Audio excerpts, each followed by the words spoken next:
Hii ni sehemu ya mwisho, sehemu ya 15 katika msimu huu wa pili wa simulizi hii. Inaitwa Novemba 11. Sehemu iliyopita, kama utakuwa unakumbuka vizuri, tulipokuwa tumeishia, ilikuwa ni pale ambapo Matayo Mulumbi alikuwa amezungukwa na wasaliti kila kona. Hata watu ambao walikuwa wanafanya nao kazi kwa ukaribu kabisa, kumbe walikuwa ni wasaliti. Na kama sio ujanja wa Ruby kuiwasha ile microchip iliyoko kichwani kwa Teo na kumbadilisha, na sasa ajitambue kwamba alikuwa anatumika na watu wabaya kuiangamiza nchi yake mwenyewe, bila shaka mpaka sasa Matayo angekuwa amekufa. Mara baada ya Papi Gosogoso kumpatia penzi zito mrembo Feti, mipango ya kujua wanampata vipi Matayo Mulumbi ilikuwa inaendelea. Na kumbe Feti pamoja na mkurugenzi Romano wote walikuwa ni wasaliti, na mipango yao ilikuwa ni kumuua haraka Matayo kwa maelekezo waliokuwa wanayapata kutokea juu. Hii ni sehemu ya mwisho katika msimu huu wa pili. Mimi naitwa Felix Mwenda kutokea hapa Simulizi Mixi.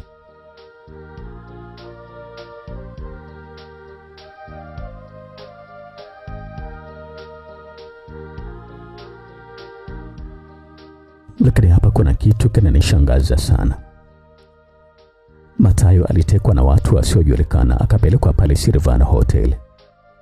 Na kama waligundua kwamba ana transmitter katika mwili wake ambayo inawawezesha wenzake kujua mahali alipo, ni kwa nini sasa wasingeharibu ama kuitupa baharini, badala yake ikaenda kufichwa katika duka la nguo? Ukijiuliza vizuri swali hili, unapata jibu kwamba lengo la kufanya hivyo ni ili tuipate na kujua kwamba transmitter haiko tena katika mikono ya Matayo. Na jambo lingine ambalo linanipatia ukakasi kuhusu wa jamaa waliomteka Matayo ni kutogundua kwa haraka kama ana kifaa katika mwili wake.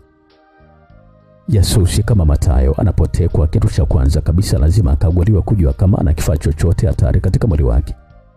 Lakini hakukaguliwa hadi alipofikishwa hotelini. Wakati ule, kama mngefuata ushauri wangu, basi mpaka sasa tayari tungekuwa tumeshamkomboa Matayo. Najiuliza ni kwa nini hao watekaji walifanya uzembe kama huo wa kutomkagua mapema kabisa Matayo kama ana kifaa katika mwili wake. Mpaka baadaye ndipo alipomkagua wakatoa kile kifaa na kukipeleka katika duka la nguo. Alikuwa anauliza pale maswali Gosogoso. Lakini Gosogoso, ni vipi kama Matayo atakuwa ametoroka? Feti aliuliza pale swali. Matayo kutoroka? Ndio. Vipi kama ndiye aliyepeleka ile transmitter katika ile duka kutupatia taarifa kwamba haiko tena katika mkono wake? Ya, hilo linawezekana pia. Lakini kama angekuwa amefanya hivyo, lazima tu angekuwa amewasiliana na mimi kunijulisha kwamba ametoka katika mikono ya wale jamaa waliomteka. Na jambo lingine ni kwamba Matayo hakutekwa peke yake, alitekwa pamoja na Ruby. Kwa hivyo kama Matayo angekuwa amefanikiwa kutoka katika mikono ya wale jamaa, asingeweza kabisa kumwacha Ruby. Ni lazima tu angewasiliana na mimi na kunijulisha, kwa sababu wanaamini hivi sasa tutakuwa katika hekaheka za kuwatafuta. Alikuwa anazungumza pale Gosogoso. Gosogoso, mimi nilikuwa na wazo. Wewe ni mtu wa karibu sana na Matayo na unamjua vizuri kabisa, pengine kulikuwa taasisi hapa. Wakati watu wetu wakiendelea kutafuta kujua mahali aliko Matayo, sisi tuamini kwamba Matayo ametoroka na tuendelee tu kumtafuta. Unaonaje wazo hilo? Ya, ni wazo zuri sana. Matayo ni mtu ambaye anajitambua sana. Anajua kwamba amezungukwa na hatari muda wote. Kwa hivyo na yeye amechukua tahadhari kujilinda na hizo hatari. Amejenga nyumba zake katika sehemu mbalimbali hapa Dar es Salaam ambazo huwa anazitumia kwa ajili ya kujificha pale ambapo kunakuwa na hatari. Nyingine nyingi tunazifahamu, lakini zipo nyingine bado ni siri yake. Tunaweza tukazungukia katika zile nyumba ambazo mimi nazijua ili kusudi kujiridhisha. Kama kweli ametoroka, basi anaweza kuwa amejificha katika mojawapo ya hizo nyumba. Alikuwa anazungumza pale Papi Gosogoso bila kujua kwamba watu ambao alikuwa anazungumza nao hapa walikuwa ni wasaliti.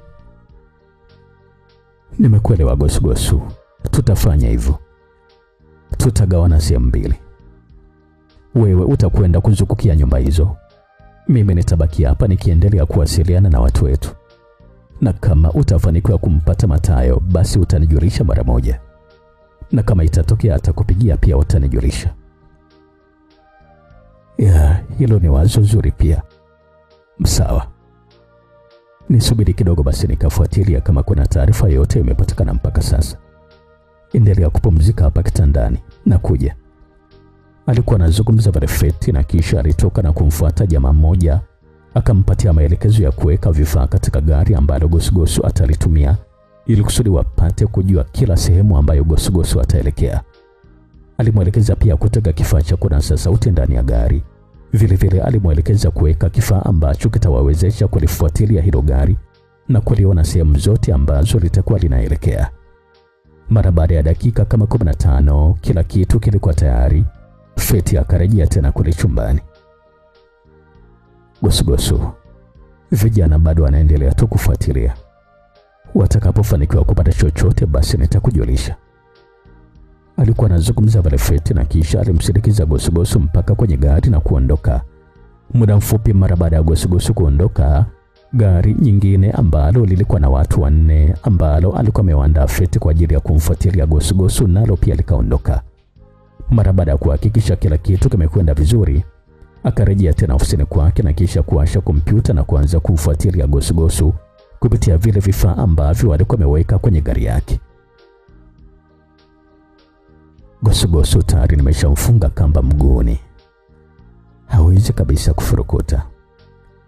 Kama tu atawasiliana na Matayo Mulumbi, basi ni lazima ataniambia.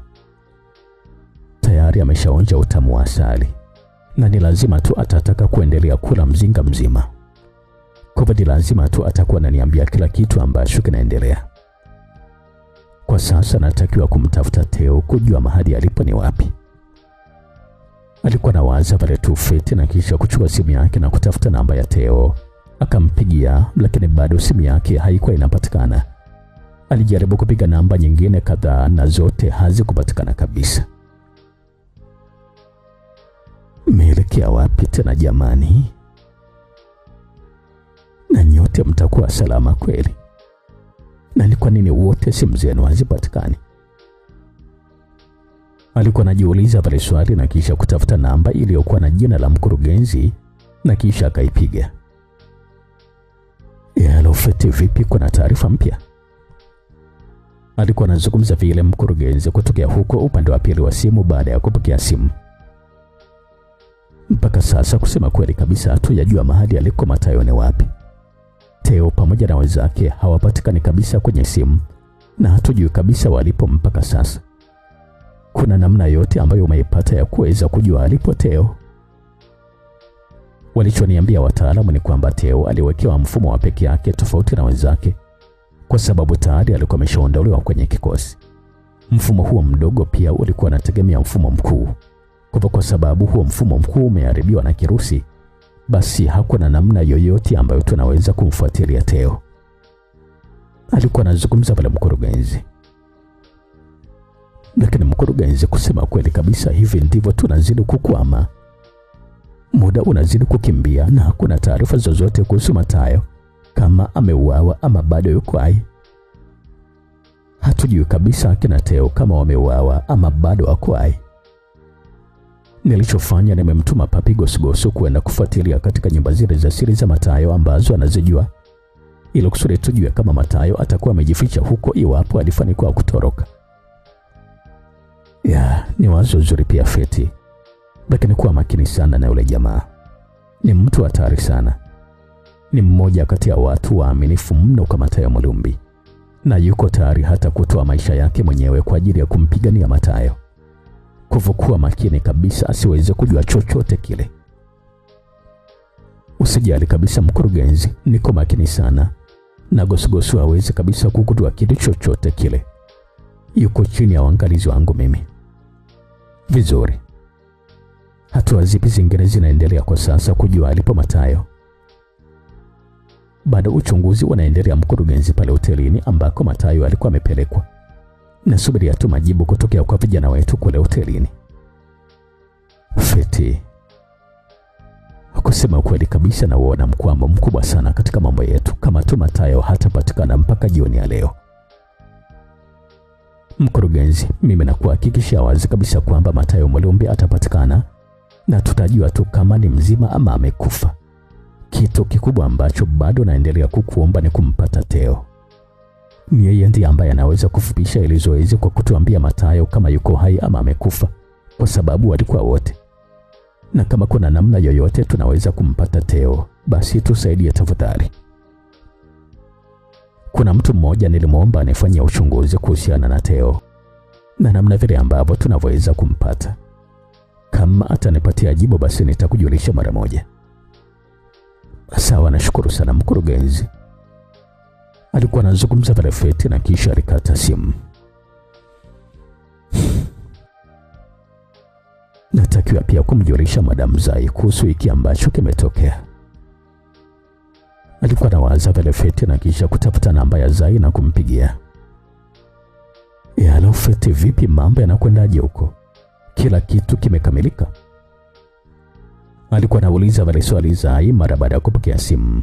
Feti alivuta pumzi ndefu na kisha kujibu. Madam Zai, kuna tatizo kubwa sana limetokea. Tatizo? Ndio madam. Kwanza kabisa ni kuhusiana na Farida. Watu waliowatuma kwenda kummaliza Farida hawajaifanya hiyo kazi vizuri. Farida bado yuko hai madam. Unasema kwamba Farida bado yuko hai? Ndio madam. Mbona wale vijana walinihakikishia wazi kabisa kwamba tayari wameshammaliza Farida vizuri tu? Hapana madam, hawakumuua. Ni kweli kabisa walimshambulia kwa risasi, lakini waliondoka bila kufanya uhakiki kama kweli kabisa amekufa ama la. Watu walimchukua na kisha kumkimbiza hospitalini ambako aliingizwa katika chumba cha upasuaji. Mimi nilifika pale hospitalini nikiwa pamoja na Papi Gosgoso, yule ndugu yake na Matayo, mara baada ya kupata taarifa kwamba Farida ameshambuliwa. Nikiwa pale hospitalini nikamtumia ujumbe mkurugenzi Romano, naye akafika mara moja. Lengo langu lilikuwa ni afanye utaratibu wa kumwondoa Farida pale pale hospitali. Nilimwacha mkurugenzi pale na mimi nikaondoka kwenda kuendelea tu na mambo mengine.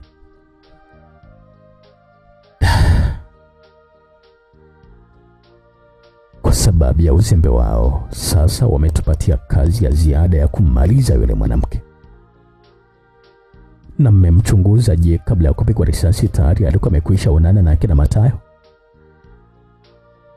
Hatuna uhakika kama tayari walikuwa wameshaonana ama bado, madam. Umefuatilia hali yake, sio? Bado, madam. Mkurugenzi ndio aliyobaki pale hospitali, na jukumu hilo la kufuatilia hali ya Farida lilikuwa ni la kwake. Sawa. Basi nitazungumza naye anieleze kila kitu.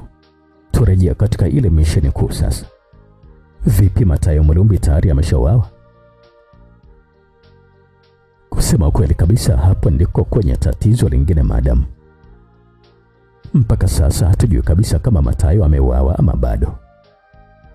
Alikuwa anazungumza Velefeti na kisha kumweleza Zai kila kitu ambavyo kilikuwa kimekwenda mpaka walivyofanikiwa kuipata transmitter katika duka la nguo.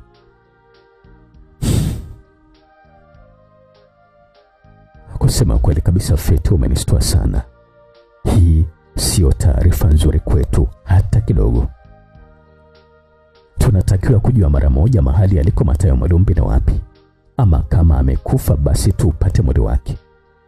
Tunatakiwa vile vile kujua walipo Teo pamoja na wenzake ni wapi. Feti, hakikisha ndani ya lisali moja kutokea sasa tuwe tumeshapata majibu ya ni kitu gani ambacho kimetokea kule hotelini. Bila kujua ni kitu gani ambacho kimetokea, tutakuwa katika matatizo makubwa sana. Shirikiana na mkurugenzi kuhakikisha kwamba mnampata Teo mara moja. Lakini madam, pia kuna tatizo katika jambo hilo. Mfumo wa kufuatilia kikosi maalum umeharibiwa na kirusi. Mpaka sasa mfumo wote haufanyi kazi. Kwa hivyo hatuwezi kabisa kumfuatilia Teo ni wapi alipo. Unasema kwamba mfumo umevamiwa na kirusi? Ndiyo madam. Kwa mujibu wa mkurugenzi Romano ni kwamba kila kitu kwa sasa kimesimama. Kwa hivyo hawawezi kabisa kumfuatilia Teo kujua mahali alipo ni wapi. Hili ni pigo jingine kubwa sana Feti. Sasa nataka utumie kila njia unayoweza kuhakikisha kwamba ndani ya lisali moja lijalo uwe umepata majibu ya nini ambacho kimetokea, na kama Teo ama Matayo wamekufa ama vipi. Na kama wamekufa basi mili yao lazima tuipate. Sawa, nitajitahidi madam. Alikuwa anazungumza vile Feti na kisha simu ilikatwa. Mambo yamekuwa ni mazito kweli kweli kwa upande wao hao waliopo katika kundi la Novemba 11.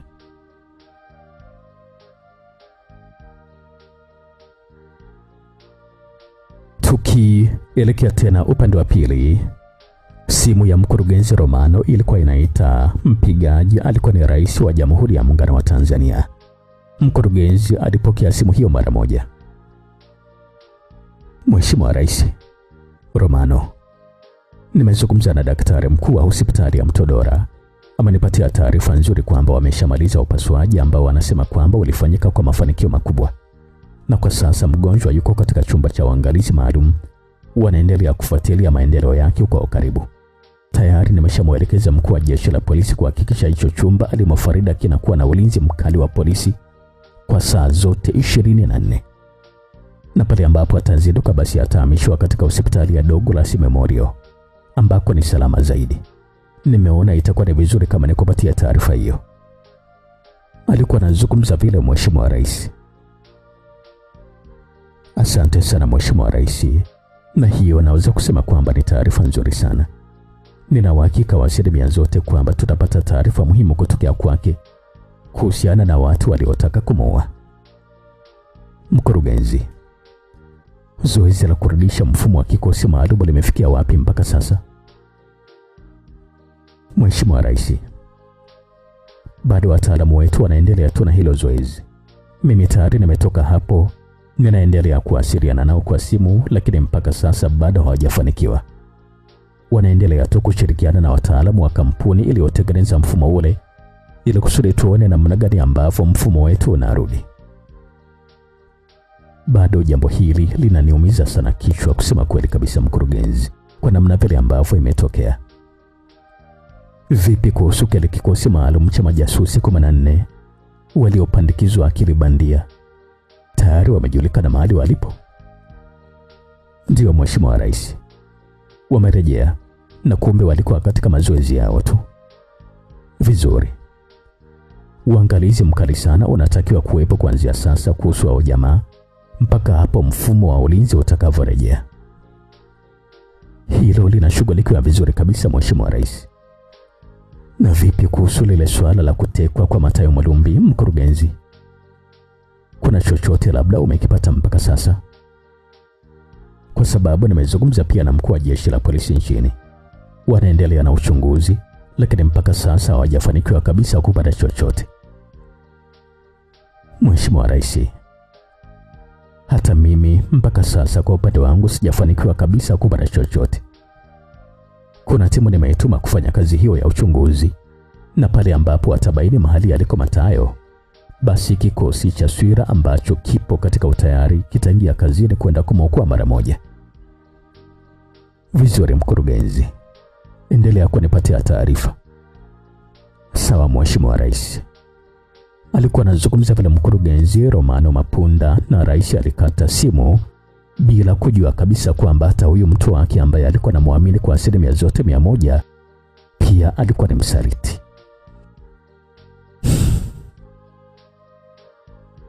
Nina uhakika wa asilimia zote 100 kwamba Novemba 11 yuko nyuma ya hili tukio la kutekwa kwa Matayo. Ameshafahamu kwamba anamtumia katika mapambano haya, na ndio maana amemteka, na ninahisi lengo lake ni kumuua kabisa. Matayo anatakiwa kupatikana, kwa sababu bila yeye sina uhakika kama nitaishinda hii vita. Na kama Matayo hatapatikana, basi ni wazi kabisa kwamba huyu mshenzi ataendelea tu kuniamuru nifanye kila kitu ambacho anataka yeye. Lakini sasa ni kitu gani ambacho naweza kufanya ili kusudi kumpata Matayo? Alikuwa anawaza vile tu Mheshimiwa Rais, na akakumbuka kitu. Mara moja alichukua simu yake na kumpigia Papi Gosugosu. Simu ilianza kuita na kisha kupokelewa huko upande wa pili. Halo Mheshimiwa Rais. Gosugosu alikuwa anazungumza vile baada ya kupokea simu. Gosugosu, kwanza kabisa nashukuru sana kwa kupokea simu. Kuna muda nilikupigia sana simu lakini huku unapokea. Nikaanza kuingiwa na wasiwasi mkubwa sana. Nikadhani ya kwamba labda na wewe yamekukuta matatizo kama yaliyomkuta Matayo. Samahani sana Mheshimiwa Rais kwa kutokupokea simu yako wakati ule. Nilikuwa katika mazingira magumu sana kupokea simu. Sawa, kuna shida. Vipi lakini unaendeleaje kwa sasa? Uko salama? Niko salama kabisa Mheshimiwa Rais. Isipokuwa tu Matayo pamoja na Robi wamepata matatizo. Wametekwa na watu wasiojulikana Mheshimiwa Rais. Tayari nimepata hizo taarifa Gosugosu. Mkurugenzi Romano alinipigia simu na kunijulisha kwamba Matayo ametekwa.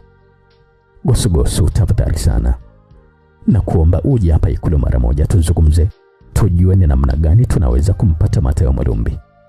Naomba tafadhali ahirisha kila kitu ambacho unafanya kwa sasa, uje hapa Ikulu mara moja.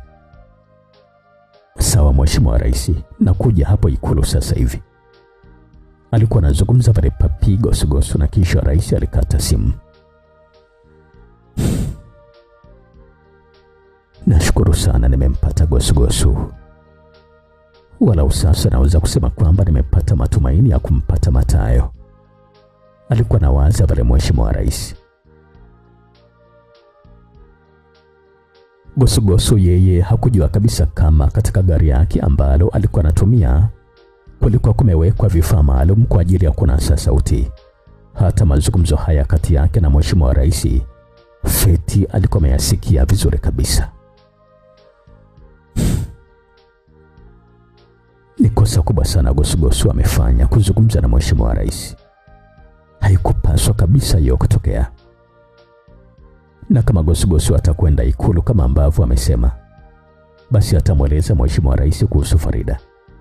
Na atamweleza kuhusu Teo na kila kitu ambacho alikifanya pia. Rais hatakiwi kabisa kujua chochote kuhusu Teo. Jambo hili linapaswa kubaki kwa siri. Nifanye kitu gani sasa kuzuia hilo? Alikuwa anajiuliza vile tu maswali Feti. Hapa sasa itana lazima kufanya maamuzi magumu sana. Japokuwa Papi Gosugosu ndio mtu pekee ambaye namtegemea kwa sasa katika kumpata Matayo Mulumbi pamoja na Ruby. Lakini ni lazima tu nimmalize ili kusudi asionane na Mheshimiwa Rais.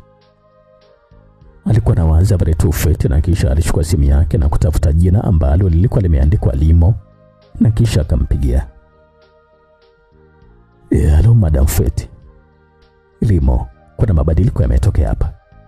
Zoezi la kumfuatilia huyo jamaa limebadilika. Nataka mummalize mara moja. Na mara baada ya kumuua nahitaji kuipata simu yake. Sawa madam, tutafanya hivyo. Vizuri.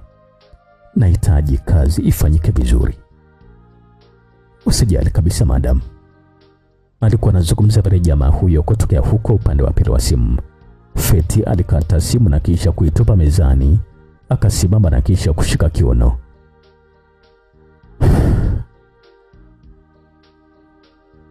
Kusema ukweli kabisa, jambo hili naona wazi kabisa kwamba linazidi kuwa kubwa.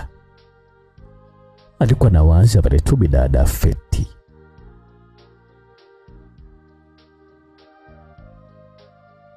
Tukielekea tena huko upande wa pili, ni muda mrefu sasa hatujajua Matayo pamoja na Teo baada ya kutoka pale katika hoteli ya Silvano ni wapi walielekea na huko kwa sasa wanafanya kitu gani.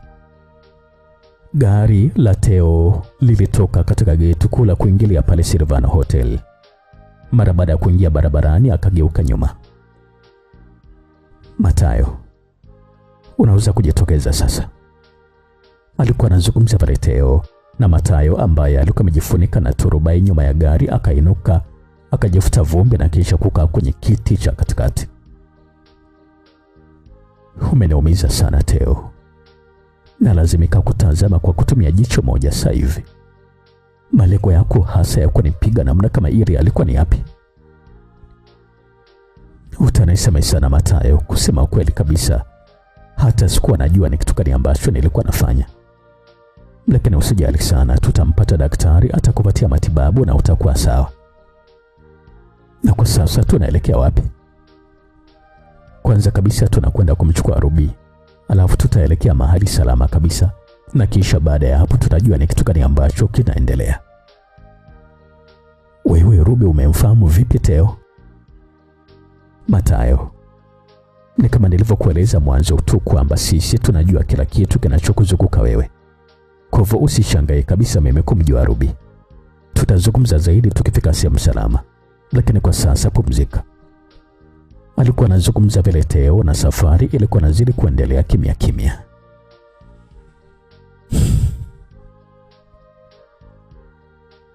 Kusema ukweli kabisa, dunia ina maajabu makubwa sana. Kwa sababu huyu jamaa ndio aliyosababisha Maritini pamoja na Gedat wakafanya usaliti mkubwa sana na kujiunga na Novemba 11. Na alichokifanya leo eti kuungana pamoja na mimi na kuniokoa kimeniacha katika mshangao mkubwa sana. Kwa sababu amebadilika ghafla tu na kisha kuwamaliza wenzake aliokuwa nao, na mimi akaniweka huru namna kama hii. Bado simwamini sana huyu jamaa. Na hisi labda anaweza akawa na mpango wake mwingine. Alikuwa na waza pale Matayo, na huku alikuwa anamtazama Teo ambaye alikuwa mbele katika usukani. Lakini sasa kama angekuwa na mpango wake wa pili, asingeweza kabisa kuniachia huru namna kama hii. Hata kama tuko kwenye gari lazima tu ningekuwa nimefungwa. Na anajua tayari mimi najua madhambi yote aliyonifanyia, lakini hana wasiwasi kabisa na mimi. Wacha nione tu mpango wake utakuwa ni upi. Na pale ambapo nitakuwa nimetulia, basi nitawasiliana na Papi Gosugosu kumjulisha kwamba niko salama. Na kuna kitu ambacho aliniambia Teo ambacho mpaka sasa bado kinaendelea kuzunguka katika kichwa changu. Alisema kwamba watu wanaotaka kuniua ni watu wangu mimi mwenyewe. Na alisema kwamba hata walioniteka pia ni watu wanaotoka kwenye kampuni yangu mwenyewe. Sasa yeye amejua vipi kama niko na kampuni yangu ya ujasusi? Na je, atakuwa anaojua hao watu wangu ambao wanataka kuniua? Na kama jambo hili litakuwa na ukweli, basi litaniumiza sana. Nitaumia sana kwa sababu watu wote katika kampuni yangu ya Black Intelligence ninawaamini kwa asilimia zote 100, na ninawachukulia kama ndugu zangu wa kuzaliwa nao kabisa. Tumefanya kazi nyingi sana kwa pamoja, na sina mashaka kabisa hata na mmoja wao. Lakini wahenga kutokea Njombe huku alishawahi kusema kwamba kikulacho kingoni mwako. Wacha kwanza nisubiri maelezo ya Teo ili kusudi nipate kujua ni kitu gani ambacho kinaendelea. Matayo alikuwa anazidi kuwaza vile tu kama hivyo, na huku safari ilikuwa inazidi kuendelea.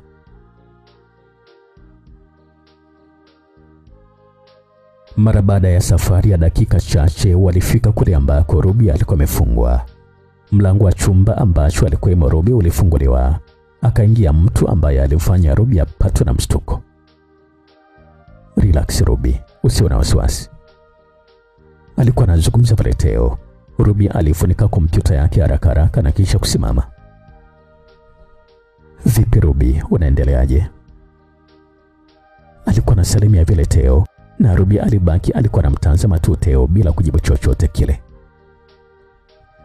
Okay Ruby, sasa tuna muda wa kupoteza. Nimekufuata hapa, Matayo Mulumbi yuko kwenye gari anakusubiria. Matayo? Ndio. Yuko kwenye gari nje anakusubiria. Chukua kompyuta yako na tunaondoka hapa mara moja. Tunakwenda wapi? Ruby, tusipoteze muda tafadhali. Tunahitaji kuondoka mara moja na kwenda katika sehemu salama. Alikuwa anazungumza pale Teo. Ni kweli kabisa Ruby alichukua ile kompyuta yake na kumfuata Teo. Wakatoka mle chumbani, walielekea moja kwa moja kwenye gari. Theo akaufungua mlango wa katikati na Ruby akashtuka sana baada ya kumwona Matayo akiwa na uso uliovimba. Matayo? Ruby, karibu. Alikuwa anazungumza pale Matayo. Haraka haraka Ruby alipanda kwenye gari na kisha kumkumbatia Matayo kwa hisia. Pole sana Matayo, wamekuumiza sana hawa washenzi. Alikuwa anazungumza pale Ruby kwa sauti ya simanzi. Usijali kabisa Ruby, kitu muhimu kwa sasa ni kwamba niko salama. Vipi wewe, uko salama? Hawajakuumiza? Hapana Matayo, hawajaniumiza. Walinihudumia vizuri tu. Vizuri. Alikuwa anazungumza pale Matayo.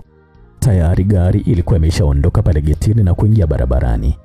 Theo akachomoa simu mfukoni na kisha kumpatia Ruby. Chukua simu yako Ruby, lakini usiwashe kwa sasa. Watu watajua mahali ulipo ni wapi. Kwa nini nisiwashe? Ni kwa ajili ya usalama wako. Alikuwa anazungumza pale Theo. Inaonekana wazi kabisa kile ambacho nilifanya kimezaa matunda. Naona kama Theo kwa sasa yuko katika upande wetu baada ya kuiwasha chipu katika kichwa chake.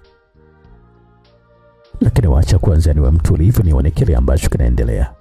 Ndipo sasa nitakuwa na uhakika kama kweli kabisa Theo yuko upande wetu ama vipi. Alikuwa anawaza vile Ruby. Safari yao iliishia katika nyumba moja ya ghorofa 2 ambayo ilikuwa imezungukwa na ukuta ambao ulikuwa unaonekana kumalizika kujengwa siku sio nyingi, kwa sababu bado haukuwa umepakwa rangi yoyote ile. Theo alishuka na kisha kufungua kufuli ambalo lilikuwa limefungwa kwenye geti na kisha waliingia ndani. Karibuni sana jamani. Hii ni nyumba yangu, nimemaliza kuijenga hivi karibuni tu.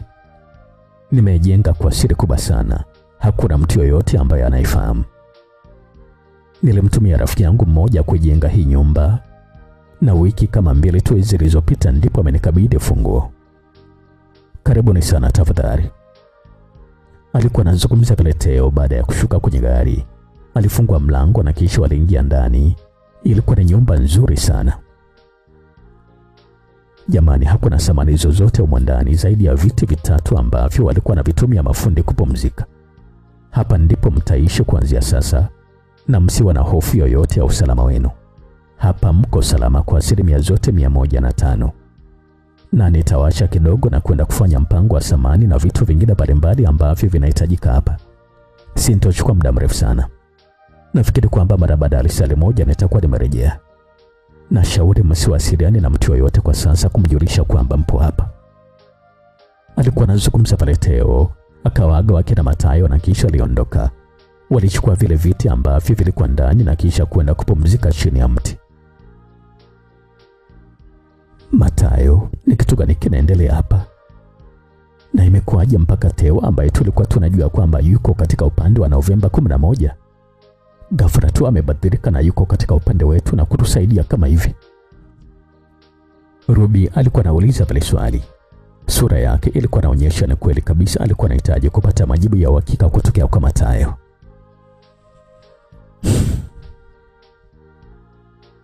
Kilichotokea Ruby, kusema kweli kabisa hata mimi kimenishangaza mno. Na mpaka sasa bado niko katika tahadhari. Alikuwa anajibu vile Matayo.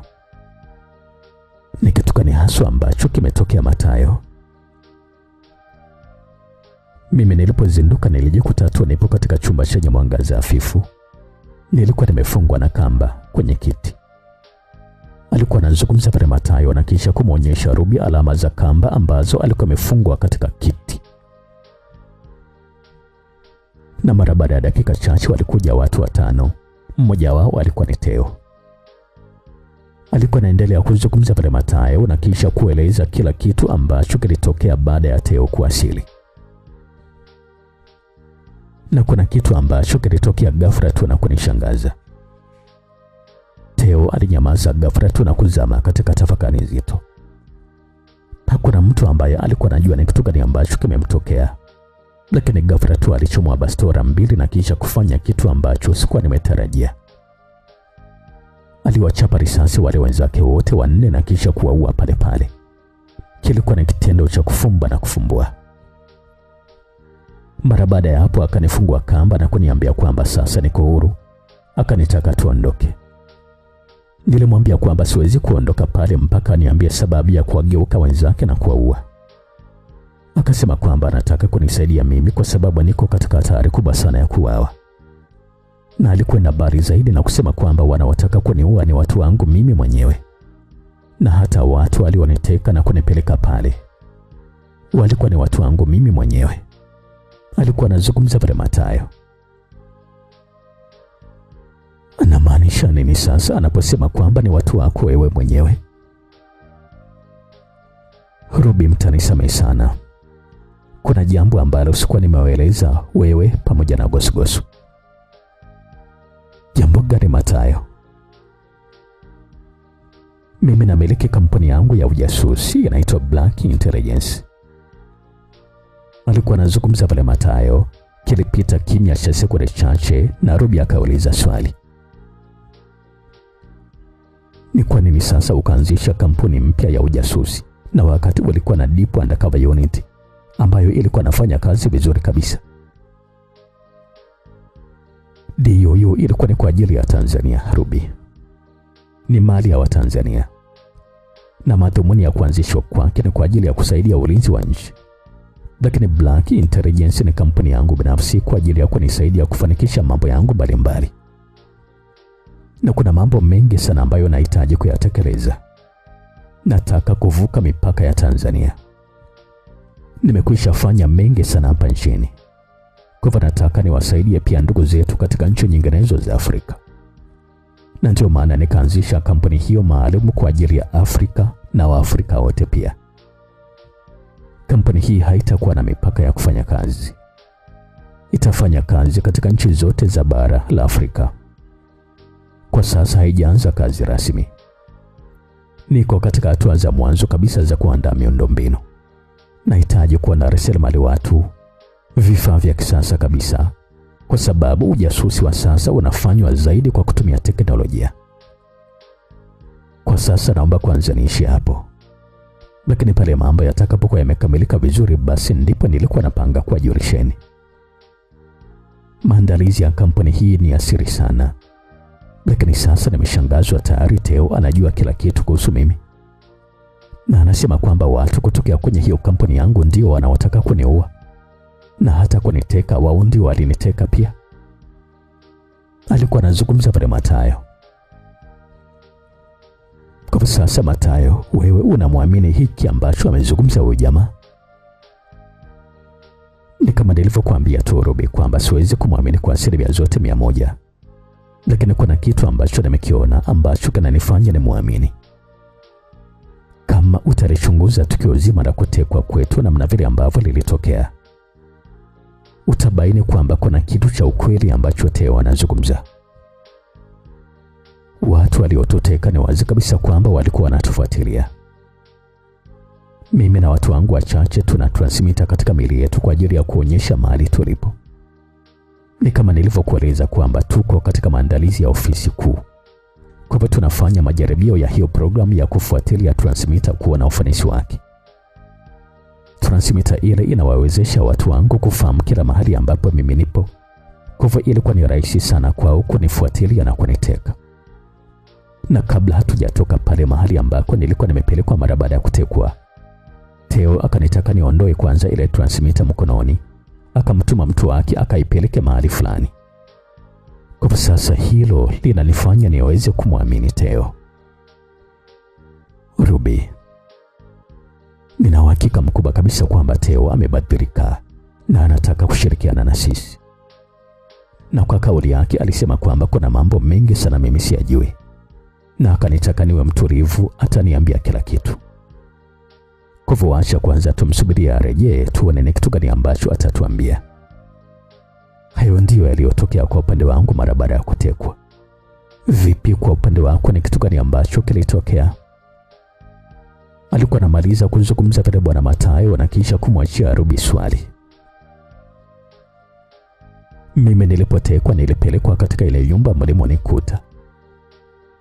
Mwanzoni niliwekwa katika chumba cheupe, lakini baadaye wakanitoa wakanipeleka katika chumba kingine, nikapewa na kompyuta yangu pia. Kwa ujumla wake naweza kusema kwamba sijateswa kabisa zaidi ya kuwekwa katika kile chumba cheupe kwa muda mfupi. Ni kitu gani hasa lilikuwa ni dhumuni la kukuteka Mathayo? Ni nini hasa wa watu walikuwa nataka kutokea kwetu? Alikuwa anauliza pale swali Ruby. Swali kubwa kabisa ambalo Teo ameniuliza kabla ya mabadiliko hayajamtokea. Alikuwa anataka kujua ni kwa nini nilikuwa namfuatilia. Alikuwa anazungumza pale Mathayo. Ulipita ukimya mfupi na kisha Ruby akazungumza. Lakini pia Mathayo, kuna kitu ambacho nilikifanya bila kukujulisha wewe. Kitu gani tena Ruby? Alikuwa anauliza pale swali Mathayo. Sekunde chache za ukimya zilipita na kisha Ruby akazungumza. Niliwasha ile microchip kichwani kwa Teo. Unasemaje? Nilikwambia kwamba kwa maelezo yale tuliyoyapata kule kwa Farida yalinitosha kabisa kujua vizuri mfumo wao, pengine kuliko hata vile wao wanavyojua. Kwa hivyo niliamua kuiwasha ile chip na kurejesha kumbukumbu zote za Teo ambazo zilikuwa zimeondolewa.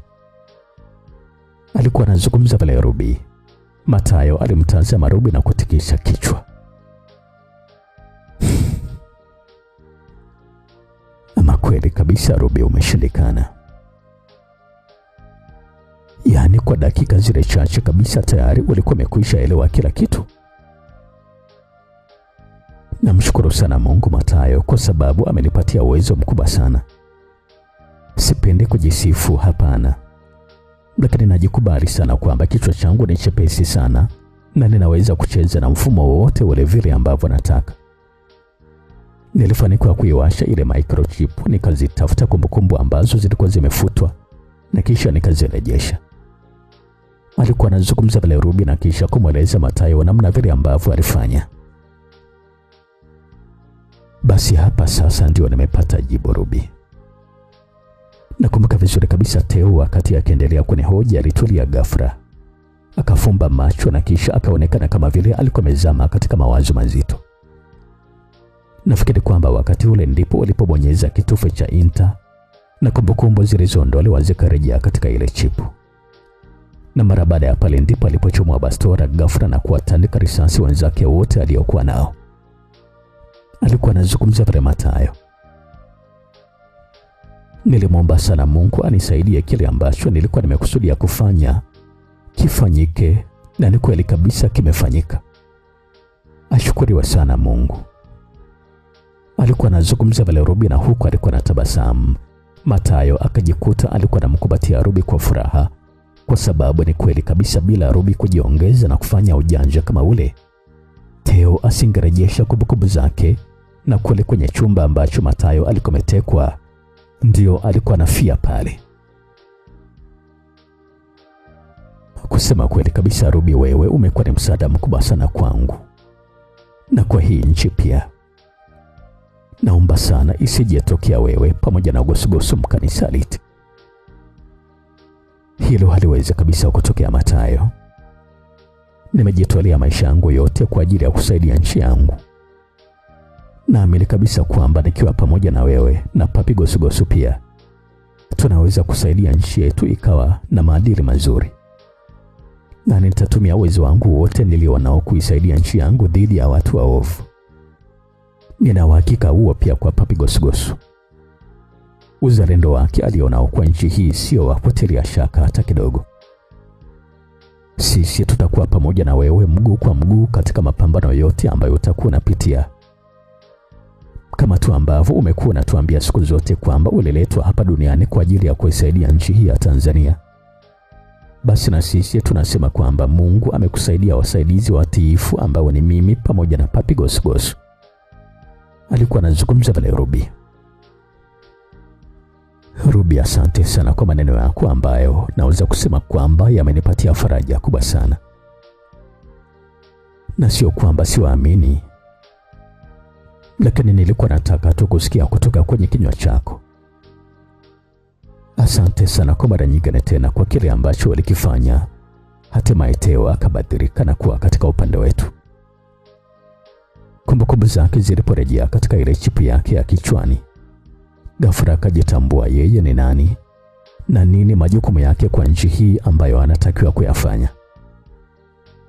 Na pale ndipo alipogundua kwamba kumbe kile ambacho alikuwa anafanya ni hatari kwa nchi ambayo alijiapiza kwamba atailinda hata kama atalazimika kutoa maisha yake. Kwa sasa Mathayo, ni kitu gani ambacho kinafuata baada ya hapa? Ruby alikuwa anauliza pale swali. Kabla ya kuchukua hatua yoyote, kwanza tumsubiri Teo. Maelezo ambayo atatupatia ndiyo yatatupatia mwelekeo wa kitu gani ambacho kifuate. Na vipi kuhusu Gosugosu Mathayo? Nakumbuka wakati tukio la kutekwa linatokea, Gosugosu alikuwa katika laini ya simu tukiwa tunazungumza. Nina uhakika wa 100% zote kwamba alisikia kile ambacho kilitokea, na hivi sasa atakuwa katika harakati za kututafuta. Kwenye gari alikuwa pamoja na Feti. Nina uhakika kwamba ni lazima atakuwa amemwambia kilichotokea, na Feti lazima atakuwa amewajulisha wenzake kwamba nimetekwa, na wote wataungana kwa ajili ya kunitafuta.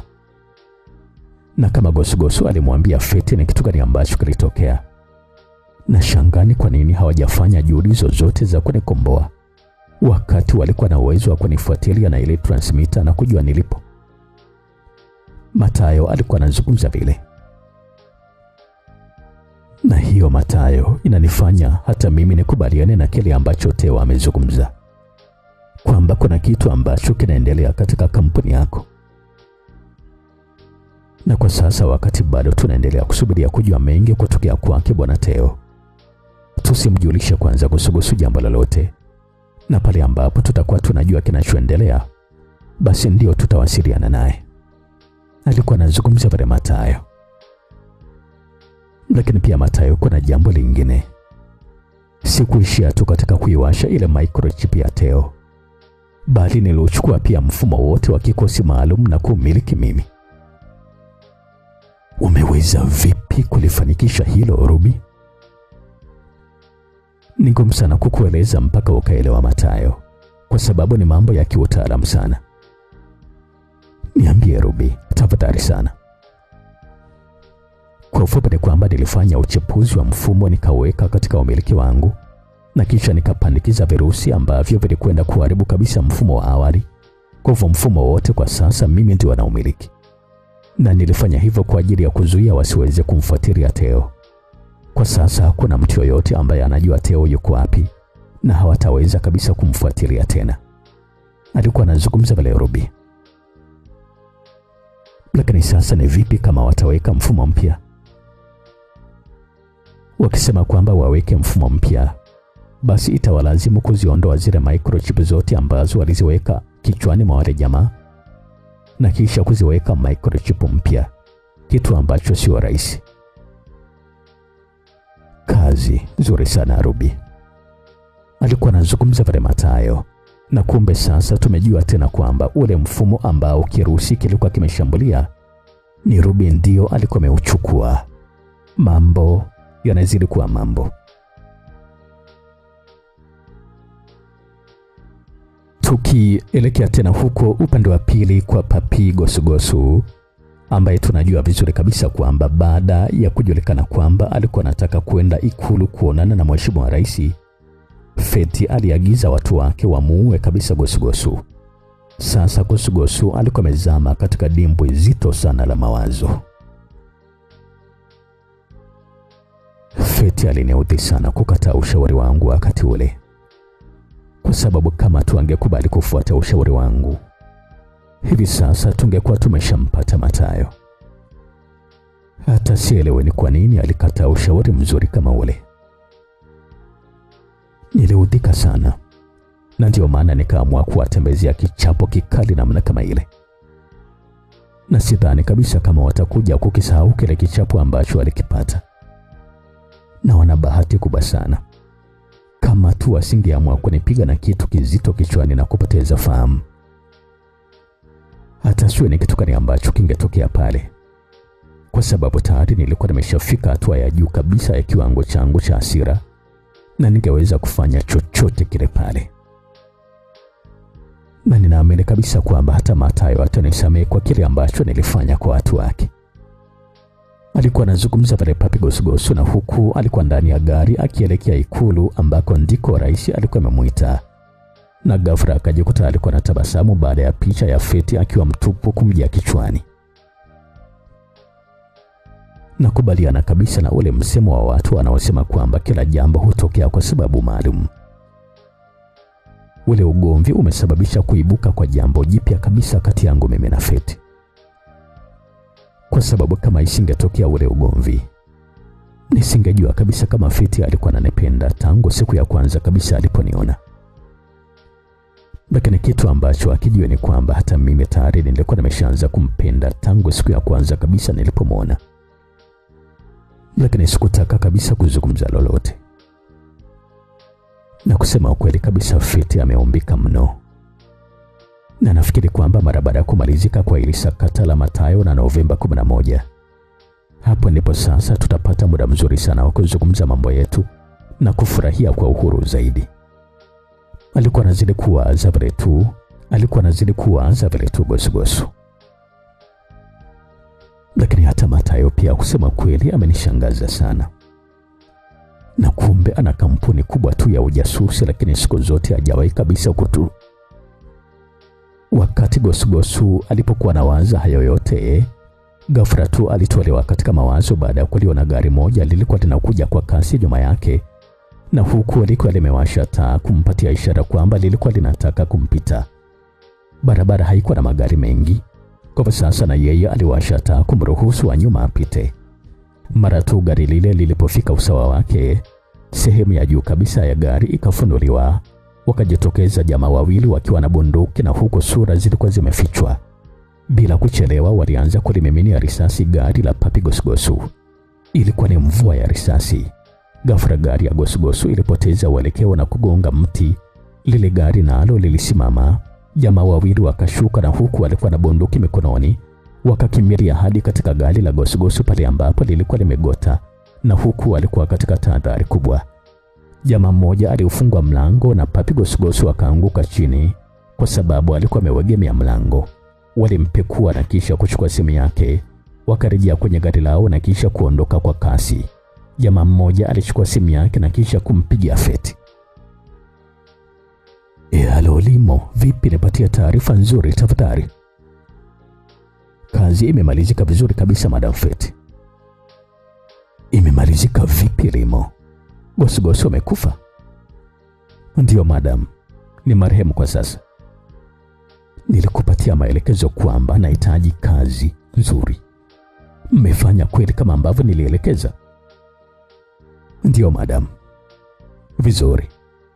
Nahitaji simu yake mara moja. Tunakuletea madam. Alikuwa anazungumza vile Limo na Feti alikata simu.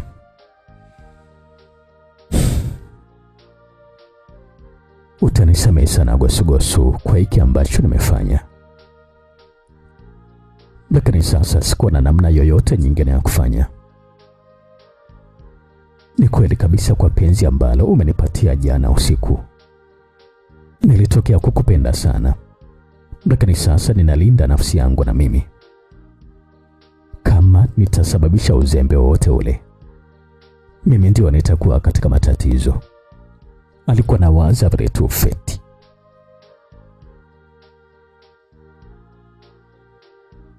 Tukirejea tena huku upande wa pili ambako walikuwepo Mathayo Mulumbi pamoja na Ruby.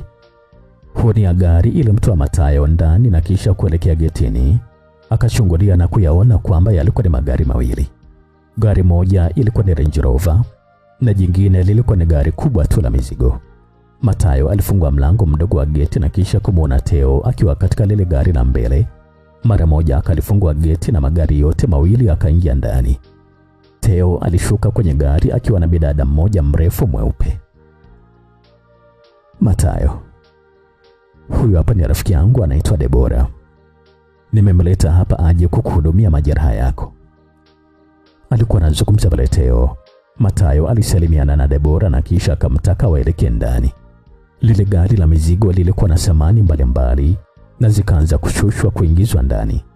Debora alimaliza zoezi la kumganga Mathayo majeraha yake na Theo akamlipa pesa akaondoka.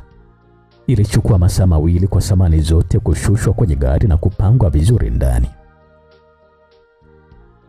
Sasa jamani, nyumba imekamilika vizuri. Karibuni sana ndugu zangu. Kila kitu ambacho kinahitajika tayari kimeletwa kama ambavyo mnaona. Alikuwa anazungumza pale Theo. Theo, tunashukuru sana kwa kutupatia hifadhi katika nyumba yako.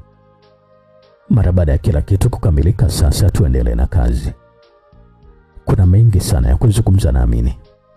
Alikuwa anazungumza pale Mathayo. Ya, ni kweli kabisa Mathayo, uko sahihi. Kuna mambo mengi sana ya kuzungumza. Na nakujua vizuri kabisa Mathayo, siku zote huwa upende kabisa kupoteza muda. Kwa hivyo tuendelee na mazungumzo mara moja. Mimi ndiye mwenye mambo mengi sana ya kuzungumza na nyinyi. Lakini naomba mniruhusu kwanza nishukuru. Siku ya leo kusema kweli kabisa imekuwa ni siku ya maajabu makubwa sana kwangu. Nafikiri kwamba maajabu hayo yametokana na ninyi hapo. Niweke wazi kabisa kwenu kwamba mara tu nilipoondolewa katika kikosi maalum cha majasusi 14, nilipata tatizo la kupoteza kumbukumbu. Na sio kwamba nilipata ugonjwa uliopelekea nikapoteza kumbukumbu zangu, hapana. Mimi ni mzima kabisa na nina afya njema tu. Ninajitambua mimi ni nani, lakini kumbukumbu fulani zilitoweka kichwani mwangu, na hasa kumbukumbu za wakati ambao nilikuwa na kikosi maalum.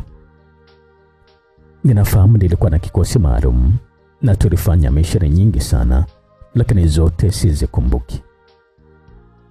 Nilifanya kila jitihada ili kusudi niweze kurejesha kumbukumbu zangu bila kuwa na mafanikio. Nimezunguka kwa wataalamu mbalimbali, na hata tulipokutana na wewe Mathayo kule London, Uingereza, nilikuwa nimekwenda kuonana na timu ya wataalamu kutoka hospitali moja jijini London, ambao walisema kwamba wangeweza kunisaidia kurejesha kumbukumbu zangu, lakini nao hawakufanikiwa. Jambo hilo kusema kweli kabisa limenitesa kwa muda mrefu sana. Na unakumbuka sababu iliyopelekea ukatolewa kikosi maalum pengine? Mathayo alikuwa anauliza pale swali. Sasa hilo ndilo haswa ambalo lilikuwa linaniumiza kichwa Mathayo. Mwanzo sikuwa najua kabisa sababu iliyonifanya nikatolewa kule kikosi maalum. Ikanilazimu sasa kumuuliza mwenzangu mmoja ambaye nilikuwa naye kikosini maalum, na akaniambia kwamba niliondolewa huko kwa sababu nilikuwa nataka kuvujisha siri. Siri hiyo ambayo inasemekana kwamba mimi ndio nilikuwa nataka kuivujisha, sikuikumbuka kabisa ni siri gani. Na ninakumbuka tulipokuwa London nilikwambia jambo hili pia, lakini sikuweza kukwambia siri yenyewe kwa sababu sikuwa naikumbuka ni siri gani. Siwafichi kabisa ndugu zangu, Mathayo pamoja na Ruby. Nilikwenda mpaka kwa waganga wa kienyeji mara baada ya jitihada mbalimbali za kurejesha kumbukumbu zangu kushirikana. Na walisema kitu gani huko? Alikuwa anauliza pale swali Mathayo na kisha kutoa kicheko kidogo.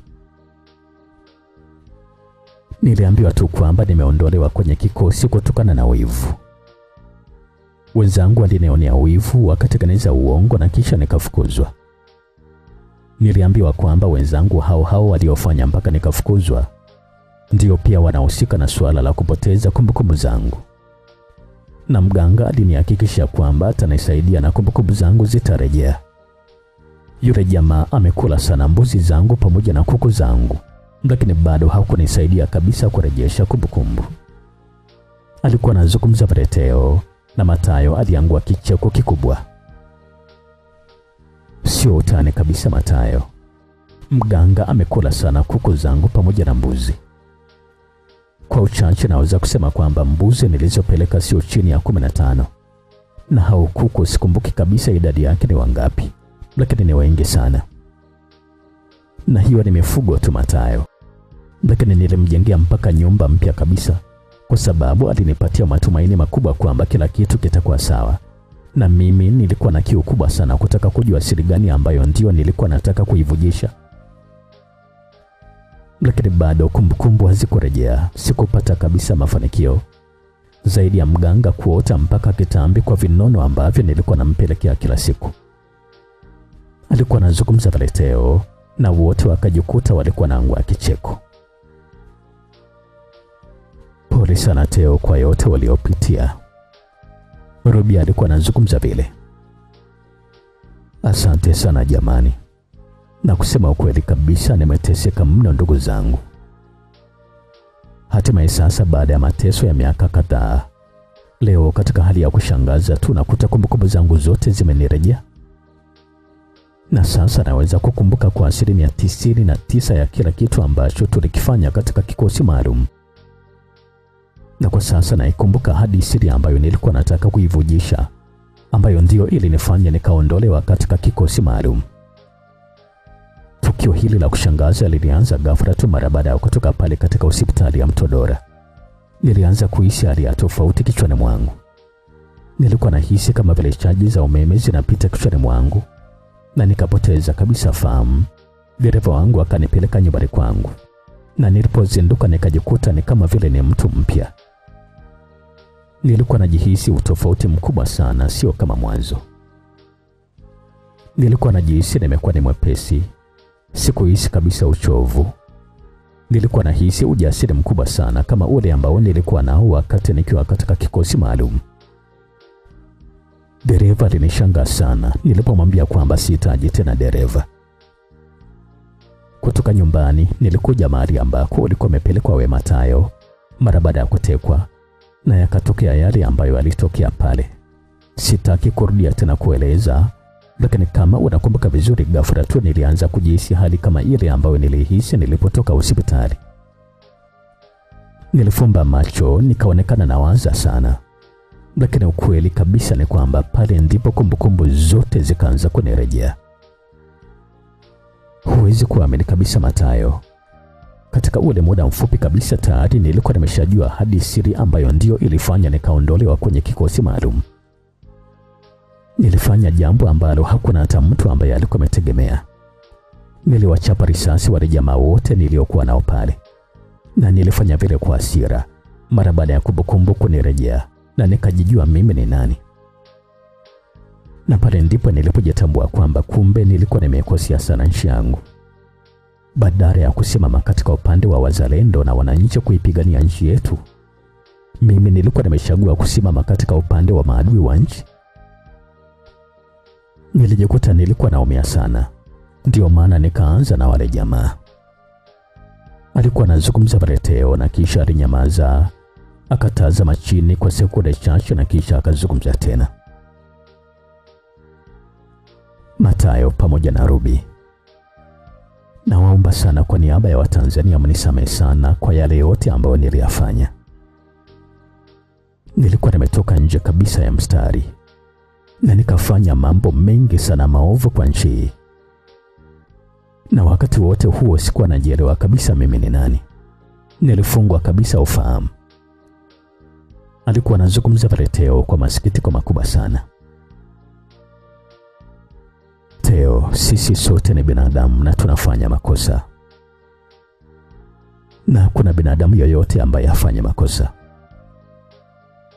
Jambo zuri hapa ni kama tu umefahamu makosa yako na umeyajutia makosa yako na uko tayari kufanya yote ambayo yanastahili kwa nchi yako. Sasa ndio unamuona Theogenes yule ambaye nilimpokea na kumfundisha kazi. Theogenes yule ambaye alikuwa tayari kuimwaga damu yake kwa ajili ya nchi yake ya Tanzania.